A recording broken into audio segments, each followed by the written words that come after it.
Welcome to my YouTube channel.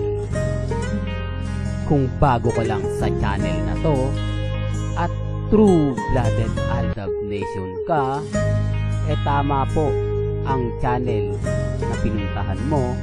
Kaya considering na po kitang bagong subscriber. At huwag mong kalimutan pindutin yung bell para lagi po kang updated sa bagong video na ilalabas ko. Salamat po sa iyong pag-click sa channel na to. Dito. Nagpa-watch party naman si Alden sa pinagbibidahan niyang serye kasama si Nadine Lustre na Love Siargao. Yung deeper meaning of finding where home is. I think yun yung pwedeng masagot. Kailangan mo bang hanapin or parang i-pursue yung love? Welcome back mga kahaldab. Ito na naman po ang inyong lingkod, si Mr. Destiny. At syempre panibagong video, panibagong update po tayo. Lilinawin ko lang po yung watch party ni Alden Richards na pinanood sa mga fans at sa mga kaibigan. Isa rin po daw yung sa rason na nagse-celebrate po sila ng 10th year anniversary po ni Maine Paul Carson.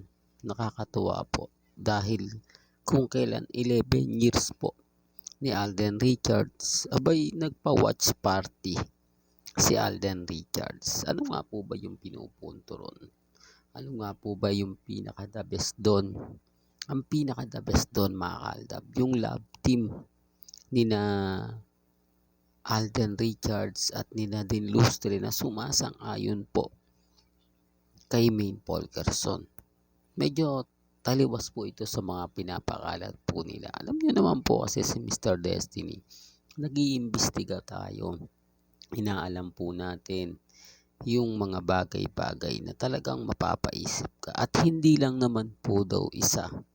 Marami pong party ang isinagawa ni Alden Richards. Pansin nyo mga kahaldab, pwede na po yung isa lang Pwede na po yung B. O, di po ba? Pwede rin po ang Viva Films o ang collab na GMA Kapuso. Pero bakit si Alden Richards pa ang nagwa-watch party? Common sense na lang po dun sa mga nagsasabi. Kasi sabi ko nga po sa inyo, may mga party na naganap po o celebration para po sa 11th years ng anniversary ni Mengay. Maraming nag-react na hindi ganito ganyan porket nagpa-party si Alden. Para na yung kay Maine. Porket may mga taong malalapit kina Alden at kay Maine, yun na yun. Ako nagtataka lang po ako mga kahaldab. Sabi ko nga po sa inyo, hindi po ako namimilit. Pero pansinin nyo, bakit tumapat o tinapat po talaga sa 11th years anniversary ni Maine. Inuulit ko lang po ito mga kahaldab para lang po malinaw. Sinasabi nilang hindi daw po nagpa-party si Alden. Maniniwala ako mga kahaldab kung ang Viva Films o View o Manage, ibig ko sabihin GMA, yung tatlo na yan, ni isa sa kanila hindi po nagpa-watch party. Bakit? Bakit si Alden Richards pa? Dahil nga po ba ito sa ganito ganyan? Di po. Dahil po sa love team ni na Alden Richards at ni Maine Paul Carson. Kaya nga po yung komento umaayon po sa atin na nanumbalik na naman po ang saya at sigla ng mga panahon po ni na Alden Richards at ni Maine Paul Carson. Hindi po mayaalis yan mga kahaldab kasi saan nga po ba yung kinuha? Sa beach. Ano nga po ba yung memorable kay Alden Richards? Sa Boracay.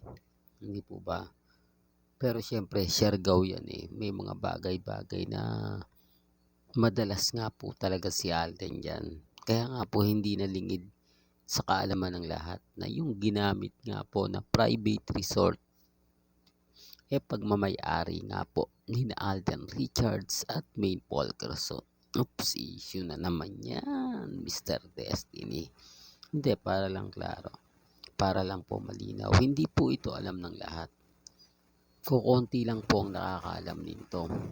Pero nang dahil nga po na binalita na sa private resort ni Alden Richards gaganapin ang ilang mainit o magandang eksena ni Nadine Lustre at ni Alden Richards, doon lang po nila napatunayan o doon ko rin po napatunayan na meron nga po talagang private resort sa Siargao si Alden Richards.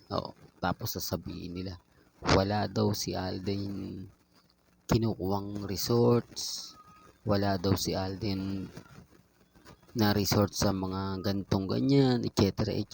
Ngayon, hindi na nila pwedeng i-deny. Kasi si Alden Richards na po yung nagsalita. Si Alden Richards na po ang nagpatotoo. Kaya nga sabi ko lahat po ng sinasabi ng Aldab Nation, sinasang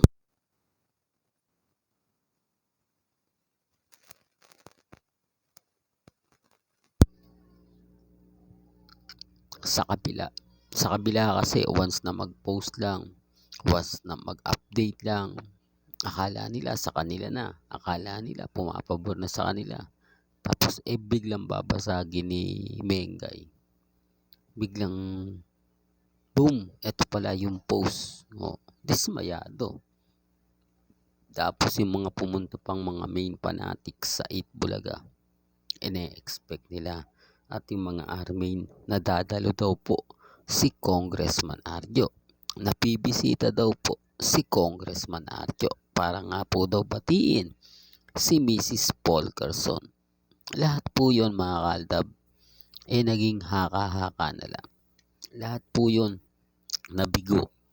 Kaya hindi nyo maiaalis sa mga ilang main fanatics at armin yung mga salitang hindi maganda, tapos sasabihin nila na kaprasong bagay lang, pinalalaki porket hindi daw po nagpa-party ang pamilya Atayde para kay Mengay, big deal na raw po yun, masyado daw pong pinalalaki lang daw po ng mga armin o mga kapwa nila armin, main fanatics yung issue na maliit na bagay lang. Alam nyo, sa totoo lang po, hindi maliit na bagay yun. Ang mag-celebrate ng 11th years anniversary sa showbiz, napakahalaga po nun. Hindi nyo lang po nakikita yung mga artista na ini-interview. Sabi nga po nila, umabot nga lang daw po sila ng 5 years. Masayang masaya na po sila. Totoo naman po Ngayon wala na po simula pandemic. Mga bigating artista na wala. Samantalang si Mengay, simula pandemic hanggang ngayon, talagang masabi mo mga kaldab na masaya. Hindi po ba? Sabi ko nga po sa inyo, may mga bagay-bagay nga po na mahirap nga po talagang ipaliwanag. May mga bagay-bagay nga po na talagang masarap pakinggan pagdating po sa social media. Pero okay na. Andun na yung point na, nga Mr. Destiny, maging relax ka lang, maging kampante. Kaya nga po ako matatag. Masaya po ako sa mga nangyayari ngayon. Masaya po ako sa mga nakikita ko na hindi naman po talaga nila tanggap. Totoo naman po, aminin man po nila o hindi, sila pa rin ang talo. Kahit sabihin na natin na maraming nag-abang, maraming mga fans na nag-antay, pero wala naman po sila nakita at hindi naman po talaga nila nasulyapan. Real talk mga kaldab. Well, hanggang dito na lang po ang ating latest updates. Kaya kung gusto nyo pa po ng pinaka-latest at sariwang update, abay lagi lang po kayong tututok dito po sa channel ni Mr. Destiny para updated kayo sa mga latest at sa mga bagong video po na ilalabas po natin maya-maya lang. Kaya kung bago ka lang sa channel na to at isa kang true-blooded Aldab Nation na nagmamahal kina Mengay at Tisoy, tama po ang channel na pinuntahan mo. Kaya consider na po kitang bagong subscriber. At huwag mong kalimutang i-share ang mga video po natin sa mga mami, sa mga titas, at sa mga senyor. Hanggang sa muli, salamat po sa panonood at pakikinig.